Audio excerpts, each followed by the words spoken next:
ఇవాళ రేపు టీడీపీ మహానాడు తొలిసారిగా హైబ్రిడ్ విధానంలో కార్యక్రమాలు.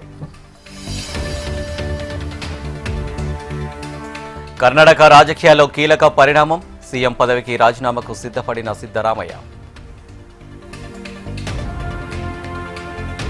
ప్రజాపాలన ప్రగతి ప్రణాళికపై డిప్యూటీ సీఎం భట్టి విక్రమార్క సమీక్ష. జూన్ 2 నుంచి 12 వరకు నిర్వహించాల్సిన కార్యక్రమాలపై చర్చ. తెలంగాణలో చివరి గింజ వరకు ధాన్యాన్ని కొనుగోలు చేస్తున్న ప్రభుత్వంపై బీఆర్ఎస్ బీజేపీ బురద జల్లుతుందన్న మంత్రి ఉత్తమ్. సాగునీటి రంగానికి ప్రభుత్వం అత్యంత ప్రాధాన్యత ఇస్తుంది. వారం రోజుల్లో భూసేకరణ పూర్తి చేయాలని మంత్రి జూపల్లి ఆదేశం. మందమర్రి హైదరాబాద్లో సింగరేణి కార్యాలయాలు కాలబెట్టండి. బొగ్గుగని కార్మిక సంఘం సమావేశంలో బాల్క సుమన్ కాంట్రవర్సీ కామెంట్స్. దళిత బంధు పేరుతో దళితులను మేం మోసం చేయలేం. హరీష్ రావుపై నిప్పులు చెరిగిన టీపీసీసీ చీఫ్ మహేష్ గౌడ్. ధాన్యం కొనుగోలులో తెలంగాణ ప్రభుత్వం విఫలమైంది. అధికార పార్టీ నేతలే చెబుతున్నారన్న కేంద్ర మంత్రి బండి సంజయ్. 1000 కోట్ల ప్రభుత్వ భూములను ప్రైవేటు వ్యక్తులకు కట్టబెట్టారు. కాంగ్రెస్ ప్రభుత్వంపై హరీష్ రావు సంచలన ఆరోపణలు. తెలంగాణలో రియల్ ఎస్టేట్ దెబ్బతినడానికి కాంగ్రెసే కారణం. జీహెచ్ఎంసీ ఎన్నికల్లో బీజేపీని గెలిపించాలన్న రామచంద్రరావు.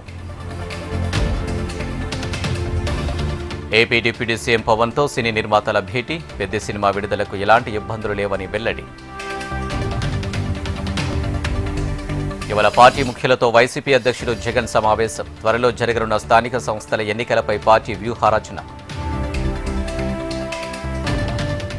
బండి భగీరథ్ కేసులో కీలక పరిణామం. 3 రోజుల కస్టడీకి అనుమతించిన మేడ్చల్ కోర్టు. పాత నేరస్తులకు సిపి సుమతి కౌన్సిలింగ్. ప్రత్యేక కౌన్సిలింగ్. నేరాలకు దూరంగా ఉంటూ సత్ప్రవర్తనతో మెలగాలని సూచన. పల్నాడు జిల్లా సత్తెనపల్లి సబ్ జైలు నుంచి ఖైదీ ఫరార్. గుంటూరు హత్య కేసులో అరెస్టైన శ్రీనివాసరావు.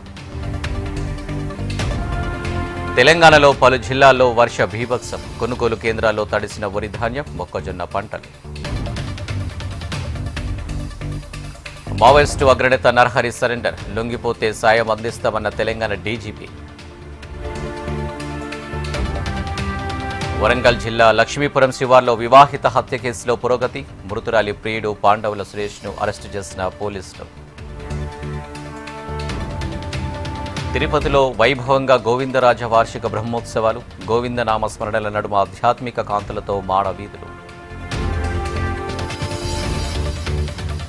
శ్రీశైలం మల్లన ఆలయానికి భారీగా హుండీ ఆదాయం. 33 రోజుల్లో 5,28,00,000 నగదు రాబడి. కృష్ణా జిల్లా వక్కపట్లవారిపాలెం సమీపంలో అగ్ని ప్రమాదం. ఓఎన్జీసీ డ్రిల్లింగ్ పాయింట్ దగ్గర ఎగిసిపడిన మంటలు. సత్యసాయి జిల్లా కుండంపల్లిలో విషాదం. ట్రాక్టర్పై విద్యుత్ తీగలు తెగిపడి రైతు మృతి. ఇవాళ ప్రధాని మోడీ అధ్యక్షతన కేంద్ర కేబినెట్ భేటీ.